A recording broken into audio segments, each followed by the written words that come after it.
So what we have here is a Makita Impact kit with batteries and charger purchased off of Amazon Japan and imported into the United States. I know a lot of viewers just want to know if the battery charger works in the United States. I'm going to show that in this video. If you're new to my channel, you might be wondering why this product?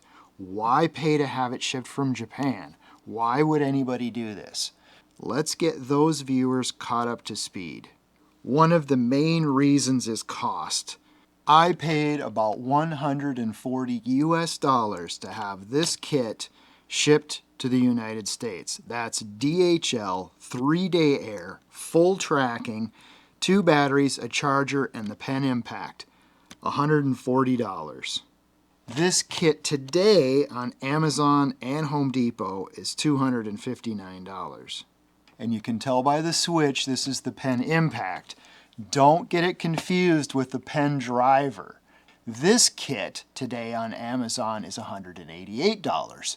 2 batteries and a charger and the pen driver. I have other videos reviewing and comparing these tools. In those other videos, one of the features I missed is this right here. This says manual tightening function. When these stop, that chuck locks. I don't know what the maximum torque is. So here's 6 Newton meters. That snapping is the VeriSafe torque. So I can over torque by hand, 6 Newton meters, and the pen impact is okay. That is not the case on these. When I was messing around with this, the chuck got jammed, it wouldn't operate. I was able to free it and get it to work. So I don't know about that feature on this one. The cost is one reason. What about this product in general? So these pen impacts fall between a full-size impact and a tiny electric screwdriver. These products weigh less than 200 grams, less than half a pound. Full-size tools are almost 4 pounds, and these are about 600 grams. They're saying 550, but that doesn't include the battery, which is about 1 1/3 pounds. These tools are less than 2 pounds. I don't even use this pen driver on the slow setting. It's 200 RPMs. 600 RPMs is the max on this. These, on the other hand, are very capable. You're looking at almost 2,500 RPMs and about 3,000 blows per minute on the impact. There is one more main reason why somebody would want to import one of these from Japan, and that is the differences in the chuck. This one is purchased in the United States. This does not have the Japanese or JIS or JDM chuck in it. This one was purchased from Amazon Japan. It has the chuck that receives the 13mm Japanese anvil on Japanese bits. Japanese bit fits and locks in there. This one will not lock the Japanese bits, okay? The one sold in the United States is UL listed. The Japanese import is not UL listed. Whether or not these tools are UL listed doesn't bother me. The charger is another story, and we'll get to that. So nothing in this kit imported from Japan is UL listed. When you import a Japanese tool into the United States, you don't get a warranty. Makita USA is not going to warranty the tool, the batteries, and definitely not the charger.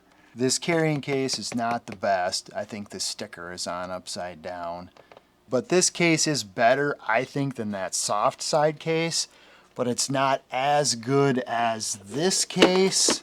I think this case is the nice one. This is the case that came with the pen driver kit. The charger that's UL listed for the United States. 2 batteries, the pen driver. I got this for around $200 with a coupon at Acme Tool.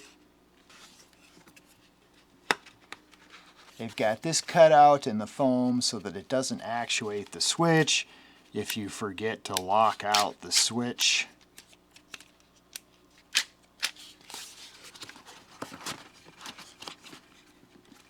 Comes with this little case, small double-ended bit, and the second battery.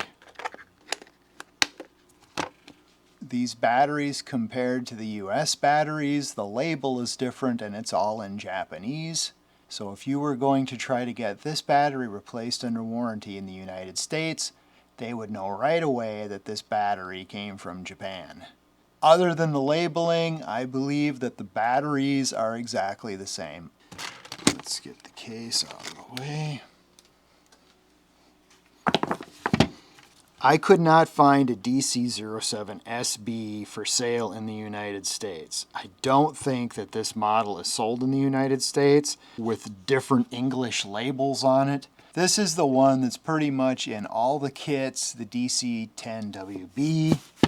The labeling can be a little bit different on these. These are UL listed. These will charge the 12-volt batteries and the 7.2s. This one we can see is not UL listed. It only charges the 7.2-volt batteries. All of those details is not even the main difference between these two. The DC10WB is a 30-watt charger made for 120-volt input at 50 to 60 hertz. The Japanese one is 43 watts at 100 volts AC, 50 to 60 hertz. This one from Japan is made for a lower voltage input. So when you bring this to the United States and you plug it in, you're putting 20 more volts into this thing. And we are going to try it out. So another thing too is that the plugs are different. On the Japanese plug, it doesn't designate neutral or hot. On the US plug, we've got the neutral here with the wider blade and the hot. So the plug is slightly different. The voltage ratings are slightly different. So the burning question is, and pun intended, does this work in the United States without melting? Alright, so I've got this one plugged in. I have not plugged this one in yet. I have a power strip here that has a switch on it. The switch on this power strip is off, so I'm going to plug this in here. The power strip has its own little circuit breaker and it's got a power switch. I am turning that power switch on now.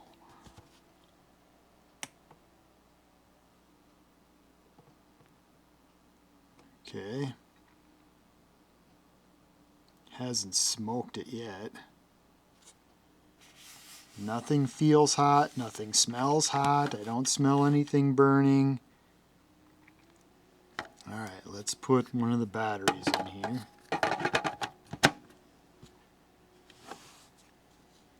Okay, that's charging.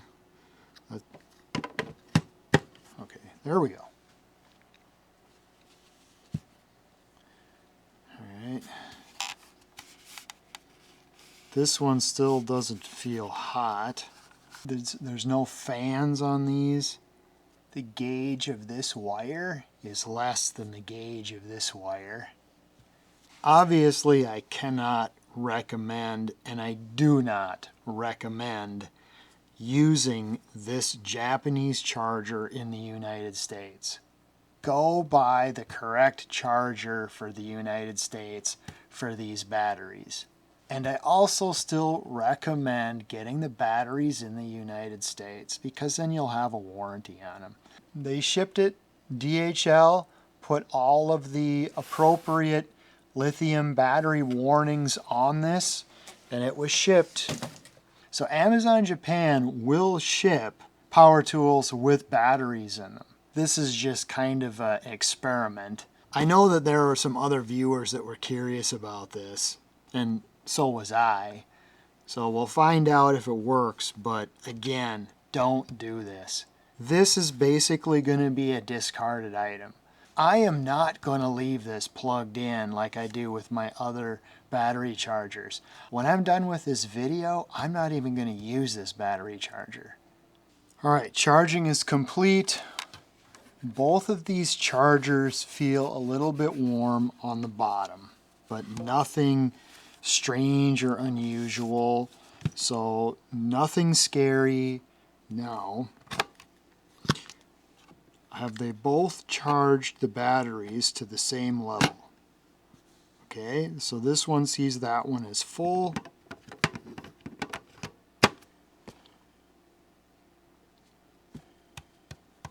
This one does not see this battery as full. These are my other 4 batteries. These batteries are purchased in the USA. I don't believe that the internals on these batteries are any different. Okay, we're going to put that battery there. That battery there, we're going to wait for those to charge up. When these LEDs turn green, we're going to come back, we're going to switch the batteries and see if this battery is not fully charged again like we had before. Both have been green for a few minutes. I'm going to switch the batteries and see if this one is red and this one is green.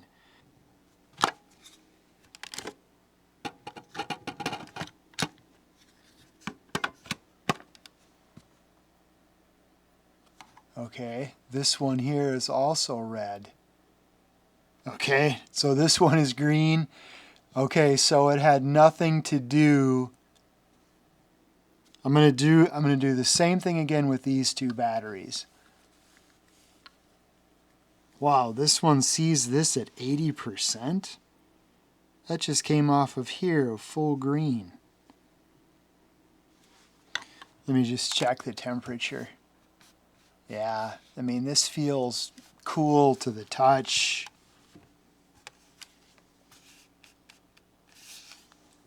This one actually feels warmer. The batteries feel cool. Steady red and green indicate that it's at 80%. Should be at 100%. All right, so this one is at 100%. I'm going to set that one over here. I'm going to put this one over here.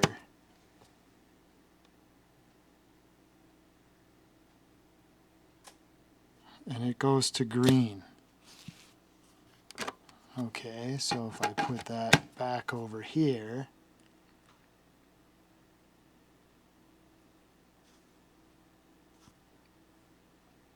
now it's at green.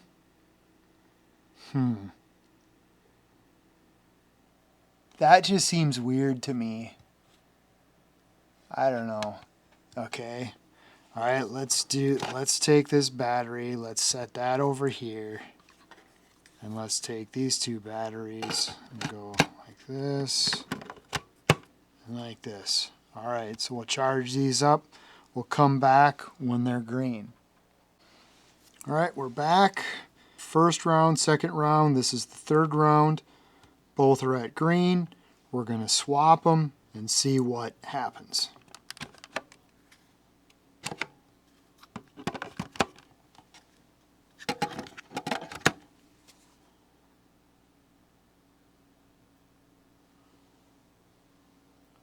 Okay, that's pretty even. I don't know what the cause of that is. I don't know if the input voltage could have anything to do with it at all.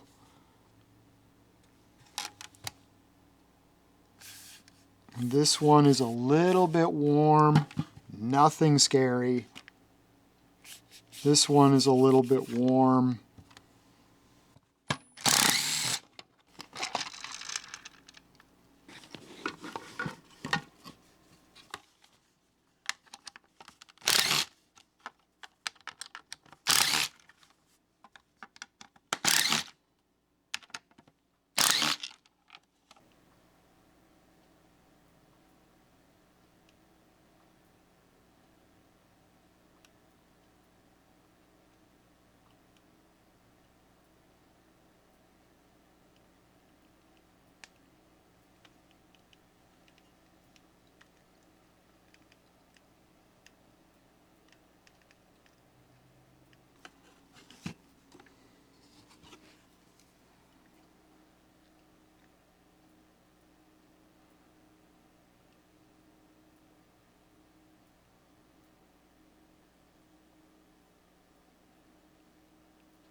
So this charger did not get hot.